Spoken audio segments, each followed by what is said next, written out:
Graça e paz seja convosco. Irmãos, um bom dia a todos vocês. Olha, eu quero começar o vídeo de hoje falando sobre uma correção. Um irmão aqui mandou uma mensagem para mim, mencionando que no vídeo de sábado eu confesso que eu não voltei a ver, infelizmente. Mas considerando o que o irmão falou, eu fiz um comentário que demonstrava que a semana começava na segunda-feira. E se a semana começar na segunda-feira, logo o sétimo dia não seria o sábado e sim o domingo. Então, assim, por mais que eu tivesse usado essa expressão, caso eu tenha usado como ele mesmo mencionou, com o propósito de mostrar os trabalhos que nós fazemos, que começam em alguns casos na segunda-feira, e em alguns trabalhos no domingo, isso depende do trabalho de cada um, eu falei nesse contexto em relação aos trabalhos que são feitos seculares.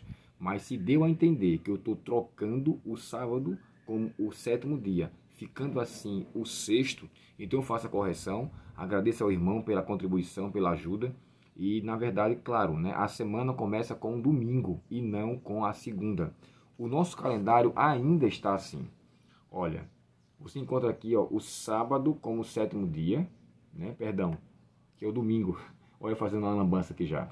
O domingo como primeiro dia, aí vem aqui, ó, segunda, terça, quarta, aí vem.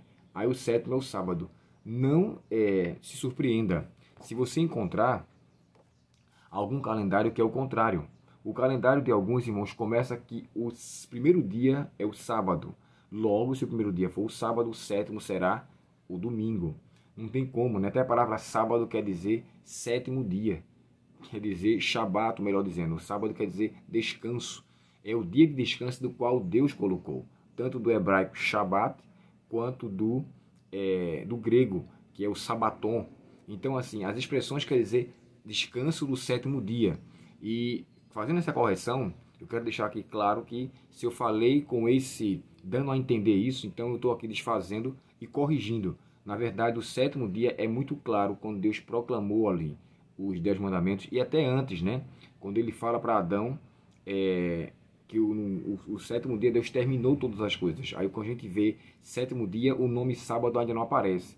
Porém, mais adiante ele aparece lá. Mas o sétimo dia é o sábado do Senhor teu Deus. Aí ele fala qual é o sétimo, e na verdade, em nosso calendário, graças a Deus, ainda não mudou. O sétimo dia é o sábado. Então trabalhamos de domingo a sexta. E nesses dias de trabalho, o nosso tempo que deve ser administrado de uma forma onde nossos talentos e tudo que é feito ali deve ser de fato dizimado uma parte para a honra e glória de Deus, embora todo o tempo seja de Deus. Agora, irmãos, deixa eu me ater aqui na lição de hoje, fazendo aqui essa correção.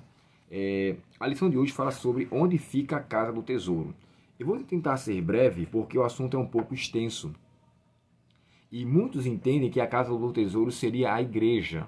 Irmãos, considerando que Malaquias ele foi contemporâneo de Neemias, como também foi contemporâneo de Esdras, e a mesma casa do tesouro se aplica a o que está escrito em Crônicas, logo não seria de fato a igreja ali local, né? Claro que o autor da lição aqui, ele primeiro citou ou mencionou três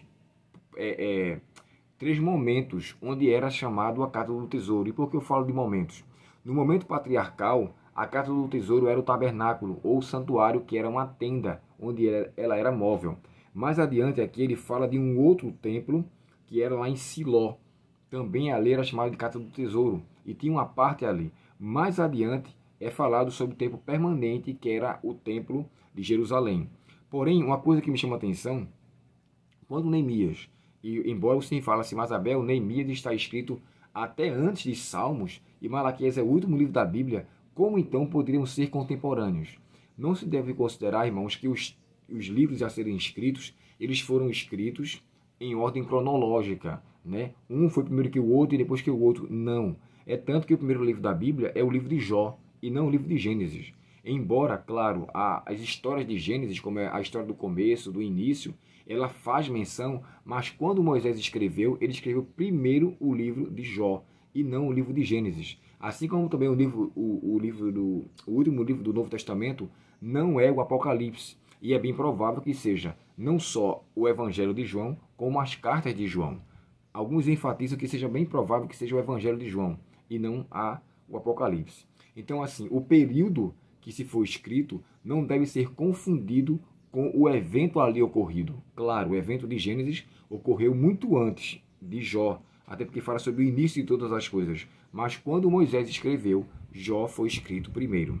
Voltando aqui, considerando então que Neemias, Esdras eram contemporâneos de Malaquias e eles viveram um período de apostasia, onde o povo estava se rebelando contra Deus, havia também ali uma infidelidade muito grande do povo para com Deus em relação aos dízimos. E nós falamos sobre isso ontem, que quando Deus fala assim, trazei todo o dízimo, então traga o dízimo completo e não o dízimo pela metade. E aqui, irmãos, fala que quando Neemias faz menção à casa do tesouro, ele usa o termo de algumas câmeras. Eu queria ler com vocês um texto que está no livro de Neemias, capítulo 10. Neemias, deixa eu pegar aqui a Bíblia. Neemias, capítulo 10, e o verso 37 ao 39. Olha só que coisa interessante que diz aqui, Neemias 10, 37 a 39, o texto diz assim. Deixa eu ver. Armazenaremos os produtos da terra nos depósitos do templo de nosso Deus. Traremos o melhor de nossa farinha e outras ofertas de cereal, o melhor de nossos frutos, do nosso vinho, do nosso azeite. Prometemos ainda entregar aos levitas 1/10 de tudo que nossa terra produzir, pois são os levitas que recolhem os dízimos em todas as cidades onde trabalhamos. Verso 38. Isso aqui é a NVT, tá? Um sacerdote descendente de Arão acompanhará os levitas quando receberem esses dízimos. Como dízimo será entregue pelos levitas ao templo do nosso Deus e colocada nos depósitos, o povo e os levitas deverão trazer essas ofertas de cereal, de vinho novo, de azeite para os depósitos e colocá-los nos recipientes sagrados perto dos sacerdotes, que ali estiverem ministrando dos guardas das portas dos cantores. Prometeremos não descuidar do templo de nosso Deus. Primeiro, irmãos, isso era levado para lá e de lá era feita uma redistribuição. Então, todos eram ali colocados, distribuíam naquele lugar e de lá, de fato, eles eram, digamos que, devolvidos, né, que eu posso dizer assim, para os levitas, especificamente para o ministério sacerdócio. É interessante porque o autor da lição, o autor do comentário auxiliar do professor, que é o Demóstenes Neves, ele escreveu um livro, irmãos, muito interessante, chamado Dízimos e Ofertas. O que me chamou a atenção aqui é o que ele faz menção sobre isso. E o próprio autor, também, autor da lição do auxiliar do professor, ele chega a descrever que existia naquela época, irmãos, pelo menos 3 dízimos ele cita aqui. Ele cita um dízimo temporário, tá? Você encontra isso na página 36 da sua lição do professor. E nessa parte ele chega a demonstrar um imposto, que era um tipo de dízimo que Saul pediu, que teve um período curto. Ou seja, esse dízimo relatado em 1 Samuel 8, 11, 15 a 17, era um tipo de imposto que ele teve um período curto, enquanto o povo de Israel existia como uma monarquia judaica. Depois que deixou de existir a monarquia, ou seja, o reinado até então, passou a deixar de exigir esse tipo de dízimo, que foi aqui instituído. Mais adiante ele cita um outro, que é chamado de segundo dízimo. Esse também foi um dízimo que era colocado, aqui ele descreve, esse segundo dízimo era gasto pela família na visita anual ao santuário. Também teve um tempo curto. Esse dízimo cessou com a destruição do templo e da nação de Israel, pois dependia do ciclo de 7 anos. E aqui ele dá uma descrição.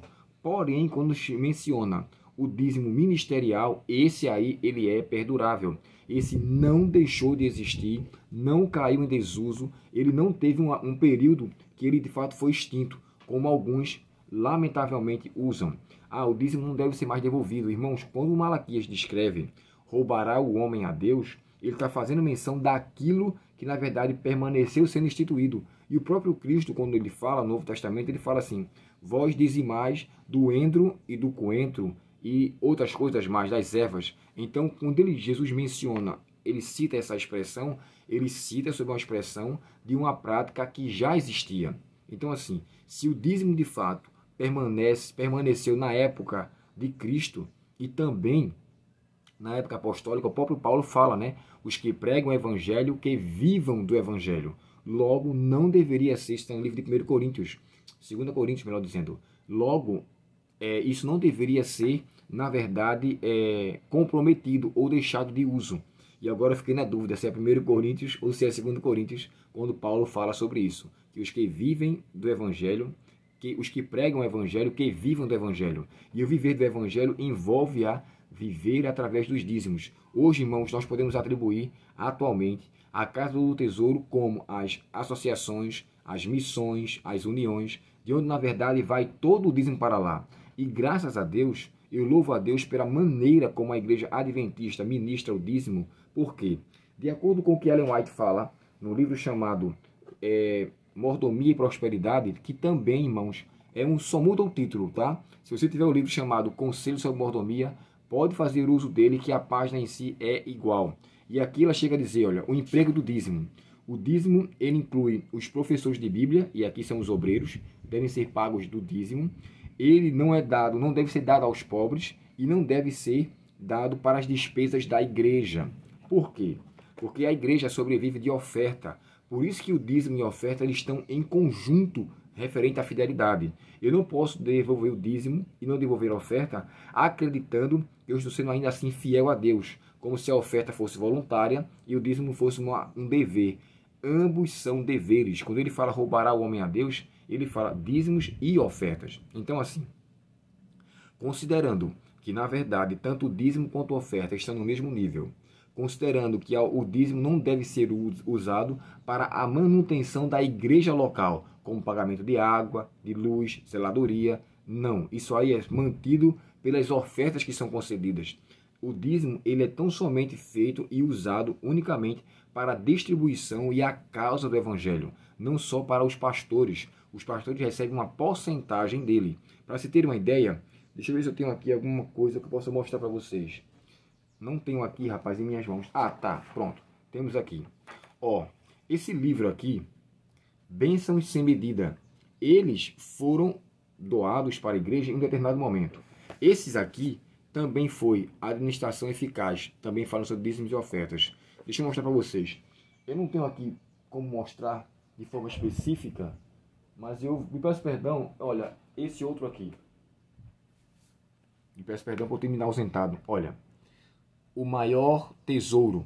Sabe, eu estou falando desses, mas fora as campanhas que a Igreja Adventista faz no Impacto Esperança e aqueles livros que são doados, como Bíblias, estudos bíblicos, são tudo utilizado com o valor dos dízimos. Uma parte dos dízimos é separada para essa causa. Então, assim, se a Bíblia descreve que para que haja mantimento em minha casa, e o mantimento em minha casa não é a casa local, mas é a casa geral ou a casa maior. O que eu quero dizer com isso? Todo o dízimo, irmãos, eles são distribuídos para várias áreas evangelísticas da igreja.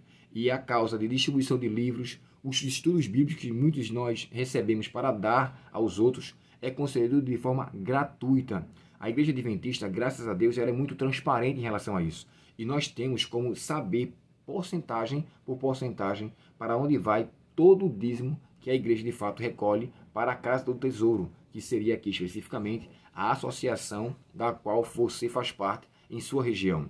Associação, missão, união. Então, assim, considerando que a Casa do Tesouro não é a minha casa, eu não posso reter o dízimo e fazer dele uso comum ou qualquer tipo de uso. O dízimo, na verdade, é para ser entregue na igreja local, e tem alguns que fazem através de depósito, transferência, tudo bem, contanto que não deixe de ir para o propósito do qual Deus o designou. Uma coisa, como eu falei para vocês, nunca deve ficar em minha casa sob a minha administração, mas eu separo para Deus e devolvo em sua casa para a sua causa justa. E aí, então, a distribuição do evangelho permanece sendo. Sabe, irmãos, Ellen White chega a escrever assim: se o dízimo, e aqui eu faço menção ao livro chamado Atos dos Apóstolos, e olha o que é que ela fala aqui, ó. Se os professos cristãos levassem fielmente a Deus os seus dízimos e ofertas, o divino tesouro estaria repleto. Não haveria ocasião para recorrer a quermesses, rifas ou reuniões de divertimento, a fim de angariar fundos para a manutenção do evangelho. O que seria angariar? Seria a forma de poder receber algo para uma causa específica.